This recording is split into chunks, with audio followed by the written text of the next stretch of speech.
Hello and welcome. My name is Dr. Jack West. I'm a medical oncologist in snowy Seattle, Washington, and the founder and CEO of GRACE, the global resource for advancing cancer education. Today we've got a special program both for our speaker and for the content.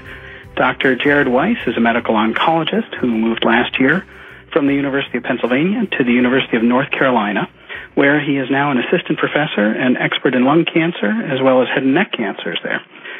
He's also well known and beloved to many from his combination of knowledge, communication, skill, and humor on the GRACE website, where he's been recently appointed as director of the lung cancer as well as head and neck cancer sections. So today, he'll be talking to us about the highlights in lung cancer from 2011 and covering a wide range of topics, providing not only a review of the data, but also his own commentary. I'd like to offer our special thanks once again to the Longevity Foundation for their partnership with us in this and so many other programs directed towards supporting and educating the lung cancer community. And with that, I'll turn it over to Dr. Weiss. Thanks, Dr. West. It's a great privilege and pleasure to give this talk, particularly because 2011 was an unusually good year for the lung cancer community. There were too many years before it where a lung cancer doctor at our major conferences might feel a little bit left behind, and 2010 really changed that. It's a strong year, and I think 2011 maybe even a little bit better. So both personally and professionally, it's been a really good year, and this is a fantastic time to do such a review. I'm going to start actually by taking a quick trip down memory lane. Just 2 years ago, there were two approaches to first-line treatment of incurable lung cancer. The dominant one was chemotherapy, and carbotaxol was probably our most popular regimen. And there were these new agents, the tyrosine kinase inhibitors, that are no longer so new to us, Iressa or gefitinib, and erlotinib or Tarceva. And this trial randomized patients who had never before had therapy to either the standard of care chemotherapy, which was carboplatin and paclitaxel, or this new agent, the once-a-day cancer pill gefitinib. And most of in our audience are actually more familiar with its sibling agent, Tarceva or erlotinib, because that's FDA approved in the United States, but they're fairly similar agents. These are once-a-day cancer pills. They're targeted agents, on average, with much less side effects than chemotherapy, at least for the average patient. When they do have side effects, the most common for both of them are rash and diarrhea. And so the original trial randomized patients to one of these two treatments, and then in 2009, the data were published, subdivided by EGFR mutation status. And this was a very big deal. What we learned was that for people with the EGFR mutation, cancer control was much, much better with the less toxic gefitinib. And for people without the mutation, although the agent was active, chemotherapy was much better. And that's just the data you're seeing here back from 2009, where gefitinib is beating chemo if you have the mutation, and chemo is winning here if you don't have the mutation.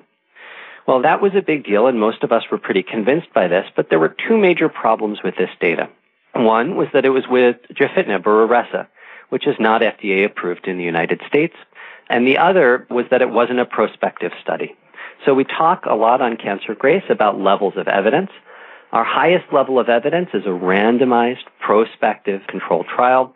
And when you look back at specific groups within a previously done trial, we call that retrospective subgroup analysis.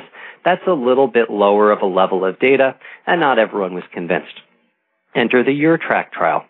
This trial built on the results of the IPASS trial and took patients only who had the mutation and randomized them to either Tarceva or one of a series of standard of care chemotherapy regimens, all including platinum.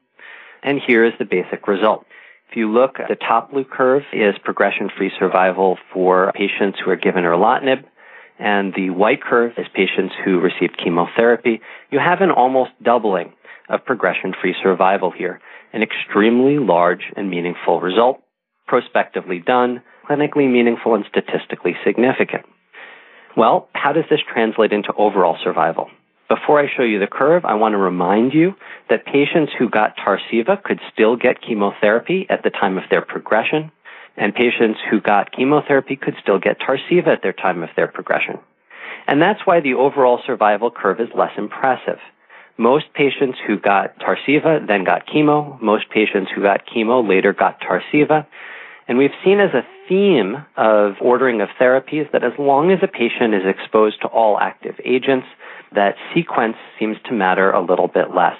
And so the previous curves, the progression-free survival, is really convincingly demonstrating to me that the most effective treatment for a patient with EGFR mutation at this time is an EGFR-directed agent. In the United States, that's Tarceva or erlotinib. In other places in the world, that's Iressa or gefitinib. But either way, that therapy is expected for the average patient to have greater efficacy and less side effects. And so this was, to me, a very positive trial, firmly convincing me of that point. Well, what about the time of progression? While the EGFR-directed agent may be the most effective thing to do, it doesn't last forever. And so I can imagine myself as a patient getting my 9 to 13 months on average out of Tarceva and then progressing. And I can imagine that I wouldn't be very happy if the doctor then told me I had to get chemotherapy. Chemotherapy on average has more side effects. Chemotherapy is more inconvenient. It requires visits to the doctor's office. And like Tarceva, it doesn't last forever. And so if I had an additional treatment option that was oriented at the EGFR mutation, and I could still receive chemotherapy later, that would be more attractive to me, both from the perspective of having an additional treatment option and from the perspective of delaying the time until requiring chemotherapy. And I can tell all of our EGFR mutant patients out there that as oncologists and researchers, we agree, and we've been striving mightily to make such an advance. We've had several that haven't gone so well, but I think just this year, we've had our first real hints of positivity at a second-line EGFR-directed agent. So this was a phase 1 study. Took patients with non-small cell lung cancer and an EGFR mutation who had evidence of previous activity of their Tarceva or Iressa. And that was defined as either stable disease for at least 6 months on one of the drugs or at least a partial response on one of these drugs. And these patients received a combination of 2 drugs. The first one was afatinib. Afatinib is a closely related drug to erlotinib that was designed to be a sort of souped-up version. In addition to inhibiting signaling through EGFR, whose other name is HER1, it also inhibits HER2, and its binding is irreversible, unlike erlotinib. So these are drugs, afatinib and erlotinib, both that inhibit signaling through EGFR on the inside of the cancer cell. To this was added cetuximab, drug we've also talked about a little bit on Cancer Grace, that inhibits EGFR from the outside. And so the idea was that maybe this combined inhibition of the stronger EGFR inhibitor and binding as well on the outside could restore some sensitivity. And at the right, you see the waterfall plot. We've talked about these before. Anything north of the 0 line is growth, and anything south of it is shrinkage of cancer. I'll remind you that in oncology, we define a partial response as at least 30% shrinkage, and you can see that population is quite real here. But even a smaller shrinkage, 0 to 30%, the patient is clinically receiving benefit. And so I think you can see that while this is only a phase 1 trial, it's really exciting because it's a strong hint that in a future best of conference, we may well have a good second-line EGFR mutation regimen. Well, we've talked before on Cancer Grace that erlotinib can have efficacy for anyone, mutation or not, but that the efficacy in non-mutants is far more modest. So might we have a way of souping up the erlotinib, of overcoming whatever intrinsic resistance people start with? And so this was a randomized phase 2 trial, and that's important to underline the phase 2 part. This was not a definitive phase 3 study. It was a smaller study, as you can see from the numbers at the right, that randomized patients to erlotinib alone, or erlotinib with the addition of a new drug, MET-MAb. And this is an antibody to MET, which is important because MET has been shown to be a frequent resistance mechanism to erlotinib. Well, when we first saw the results, it looked like a negative study. PFS and OS here really look pretty similar between the 2 arms of the study. But the investigators realized during the design of the study that it was possible that even if the overall study were negative, that negativity, the equivalence you're seeing here, might contain within it pockets of patients who were receiving substantial benefit, some who were getting no help, and maybe even some were harmed. And so what they did up front was that they said at the very beginning of the trial, we're going to go back and look at these important subsets. And logically, the most important subset to look at is the population who has a lot of MET there in the first place. That's a population for whom MET is likely playing a role in resistance to erlotinib, and for whom the addition of the MET-directed antibody is particularly likely to do benefit. You can't bind to a protein if it's not there.